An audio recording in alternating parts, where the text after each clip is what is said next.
আজকে ওল্ডামে বসবাসরত বাংলাদেশ ছাত্রলীগের প্রাক্তন নেতাদের উদ্যোগে বিশাল সমাবেশ অনুষ্ঠিত হয়েছে এবং সেই সমাবেশের মূল প্রতিপাদ্য হলো আজকের বাংলাদেশ ছাত্রলীগ বাংলাদেশের ইতিহাস এবং ঐতিহ্যের স্মারক মুক্তিযুদ্ধ স্বাধীনতা ৭১, ৫২ থেকে ৬৯, ৭০, ৭১-এর গৌরব এবং অহংকারের সারথি হলো বাংলাদেশ ছাত্রলীগ। সেই ছাত্রলীগকে নিষিদ্ধ করার প্রতিবাদে আজকের এখানে সমাবেশ হয়েছে এবং যারা এই নির্দেশ দিয়েছেন তাদের প্রতি ঘৃণা এবং প্রতিবাদ এবং নিন্দা জানিয়েছেন। অবিলম্বে সেই নির্দেশ উড্র করার জন্য দাবি জানিয়েছেন।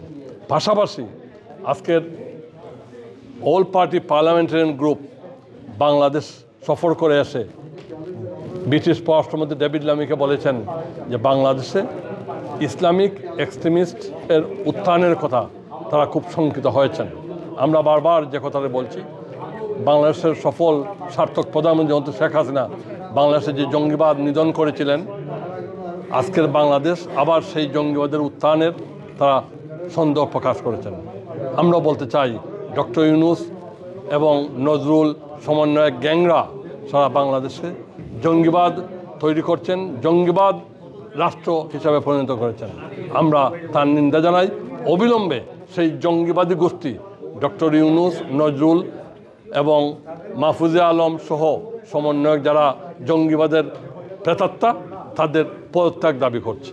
আমরা পাশাপাশি এই বাংলাদেশ যে এখন অশান্ত হয়েছে, যে বাংলাদেশে যে হত্যা নিধন চলছে, আমরা অবিলম্বে যে সকল মাইনরিটি সম্প্রদায়ের যে নেতৃবৃন্দকে গ্রেফতার করা হয়েছে, বিশেষ করে চিন্ময় কৃষ্ণ মুক্তির দাবিতে এবং সকল হিন্দু, বৌদ্ধ, খ্রিস্টান নেতৃবৃন্দকে যারা গ্রেফতার করেছেন তাদের মুক্তি এবং যাদেরকে হত্যা করেছেন তাদের বিচারের দাবি করছে। গ্রেফতার এবং মিথ্যা মামলা, সেই অবিলম্বে সেই সকল মিথ্যা মামলা প্রত্যাহার এবং সকল গ্রেফতারকৃত বন্দীদের মুক্তি দাবি করছে। পাশাপাশি বাংলাদেশে অবিলম্বে মাননীয় প্রধানমন্ত্রীকে সসম্মানে বাংলাদেশে ফিরিয়ে এনে আবারও বাংলাদেশের যে উন্নয়নের দ্বারা সেই উন্নয়নের দ্বারা অব্যাহত রাখার জন্য আমরা সবার প্রতি অনুরোধ করছি। জয় বাংলা।